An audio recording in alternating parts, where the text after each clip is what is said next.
dimanapun Anda berada, hari ini tanggal 10 November 2020 bertepat dengan Hari Pahlawan. Berbicara pahlawan, maka salah satunya adalah di bidang olahraga. Banyak pahlawan olahraga yang sudah mengharumkan nama Indonesia di mata dunia.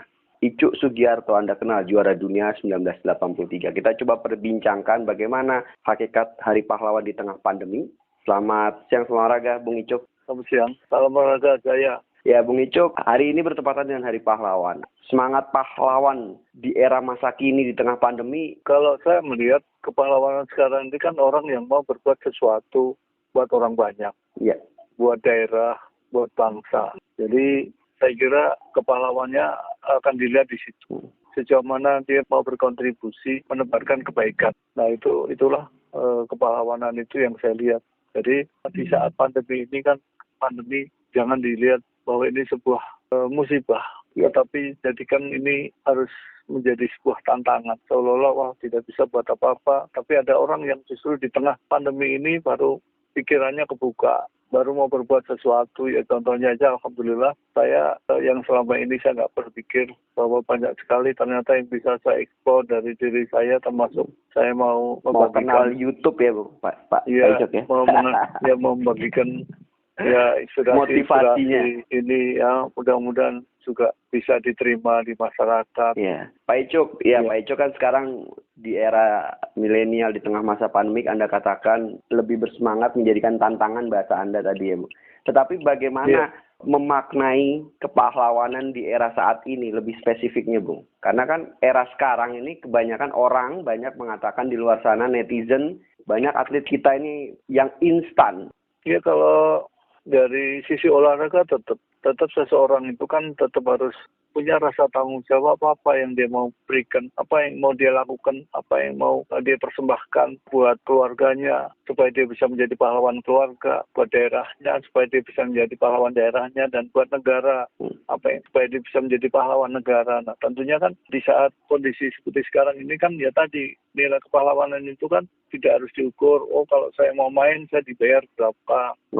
Karena seorang pahlawan itu tidak mengenal itu. Kalau dulu kan karena yang kita jadikan inspirasi itu kan tokoh-tokoh senior-senior kita baik di bidang olahraga maupun di bidang perjuangan. Mereka kan angkat senjata kan tak pernah tanya dulu saya dibayar berapa ini untuk bela negara.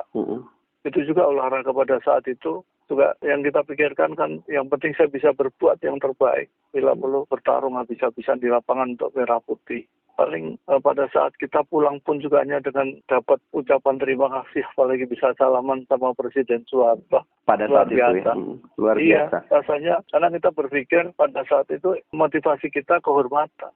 Baik. Jadi kalau sekarang kan bedanya kan orang mikirkan uang walaupun tanpa kehormatan. Oke.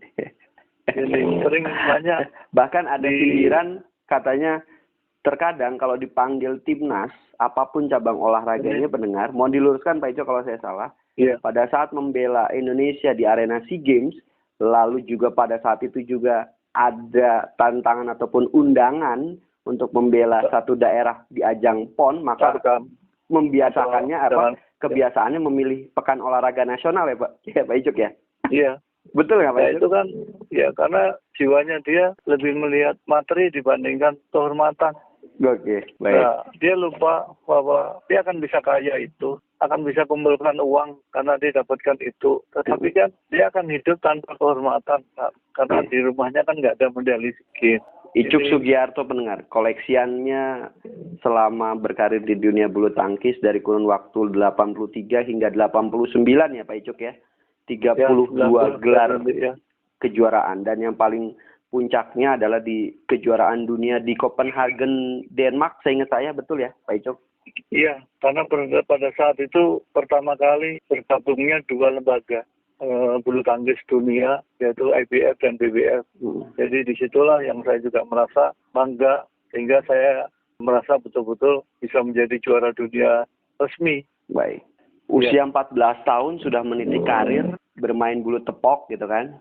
Tetapi sekarang eranya adalah era pandemi. Pak Icuk, terakhir Pak Icuk, bagaimana memotivasi junior-junior Anda? Mungkin bahasanya bukan hanya di bulu tangkis, tetapi juga di olahraga lainnya. Yang notabene di depan mata 2021 sudah banyak segudang event internasional dari mulai kelas SEA Games sampai dengan Olimpiade Tokyo. Berjuang di masa pandemi, tapi di satu sisi fisik mereka juga nggak boleh drop. Silakan Pak Icuk. Ya, saya kira seorang juara itu nggak ada istilahnya libur. Jadi kalau mau berprestasi baik, tiada hari tanpa berlatih, hingga bagaimana dia mau mencarikan kreativitas dia dengan melakukan latihan-latihan dengan menyesuaikan kondisi yang ada. Yang penting tidak ada istilahnya tidak latihan. Oke. Quote-nya dari Pak Icuk, seorang juara itu adalah mereka yang tidak letih dalam berlatih. Itu ya Pak Icuk ya? Iya, jadi tidak ada yang instan. Tidak ada yang instan. Tetapi walaupun latihan keras, ingat sekarang zaman pandemi dan pesan ibu 3M tetap terlaksana dengan baik. Baik, Pak Icuk Sugiarto, atlet kelahiran Surakarta, Jawa Tengah 4 Oktober 1962. Terima kasih Pak Icuk. Selamat Hari Pahlawan.